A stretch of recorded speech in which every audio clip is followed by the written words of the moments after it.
halo, aku Kristi, welcome back to GoTNT Online Sharing. Aku mau share sedikit tentang pribadi Bapa. Yuk sama-sama kita buka di Matius 7 ayat 7-11. Mintalah maka akan diberikan kepadamu, carilah maka kamu akan mendapat, ketoklah maka pintu akan dibukakan bagimu.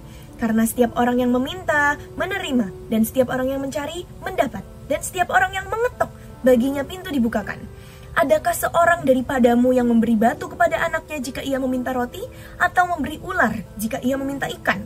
Jadi jika kamu yang jahat tahu memberi pemberian yang baik kepada anak-anakmu, apalagi Bapamu yang di sorga, ia akan memberikan yang baik kepada mereka yang meminta kepadanya. Yuk sama-sama baca kalimat terakhir ini, ia akan memberikan yang baik kepada mereka yang meminta kepadanya. Oke. Teman-teman GoTNT, aku rindu buat teman-teman kembali mengingat akan pribadi Bapa, kembali mengenal pribadi Bapa yang selalu menjawab doa-doa kalian, yang bersedia menjawab doa kalian. Di Wahyu 3 ayat 20, Bapa menyatakan pribadinya yang selalu rindu untuk bersekutu dengan anak-anaknya, yang selalu rindu untuk mendekat dengan kita. Wahyu 3 ayat 20 firman-Nya, lihat, aku berdiri di muka pintu dan mengetok. Jikalau ada orang yang mendengar suaraku dan membukakan pintu, aku akan masuk mendapatkannya dan aku makan bersama-sama dengan dia dan ia bersama-sama dengan aku. So, teman-teman, would you say yes to his invitation? Apakah teman-teman bersedia untuk jawab iya dengan undangan dari Tuhan ini? Knowing that you have a big privilege dari Tuhan, yaitu adalah doa. Dan Tuhan bersedia untuk menjawab doa-doa kita. Jadi teman-teman, kalau teman-teman lagi ada di fase diproses sama Tuhan, atau teman-teman lagi di fase bingung akan masa depan, atau lagi di fase stres, atau lagi di fase susah banget ini, aku nggak ngerti apa yang aku lagi alamin.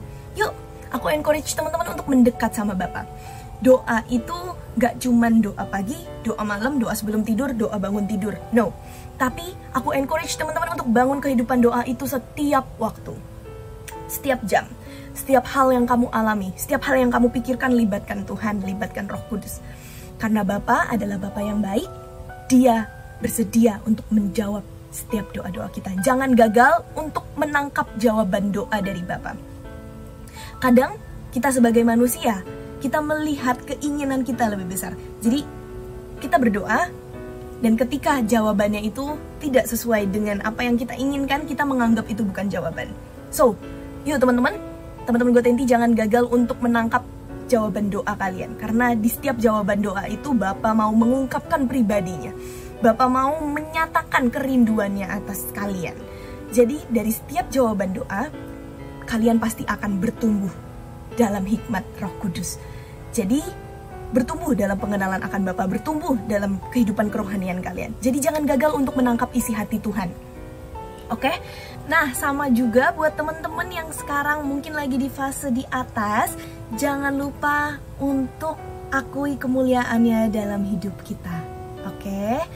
Di Lukas 17 ayat 11 sampai 19, ini ceritanya Tuhan Yesus lagi dalam perjalanan ke Yerusalem, dan ketika memasuki suatu desa, datang 10 orang kusta menemui dia. Di ayat 15, seorang dari mereka ketika melihat bahwa ia telah sembuh, kembali sambil memuliakan Allah dengan suara nyaring. Ayat 16, lalu tersungkur di depan kaki Yesus dan mengucap syukur kepadanya.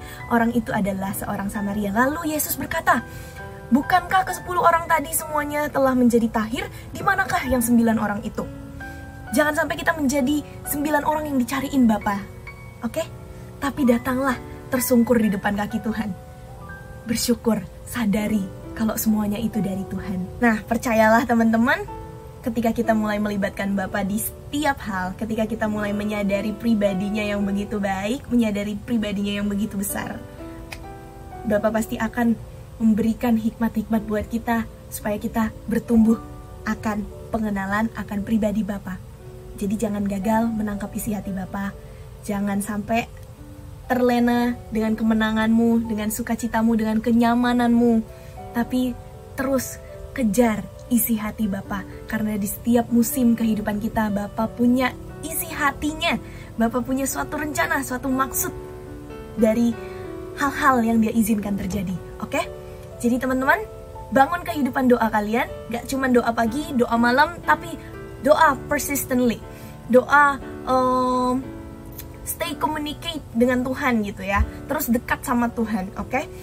Acknowledging His presence in your life, oke? Semangat teman-teman, aku harap kalian mendapatkan sesuatu dari sharing firman kali ini. Jangan lupa untuk menjadi pelaku firman-Nya, tangkap isi hati Tuhan, dan have a great day. Jesus bless you. Bye-bye.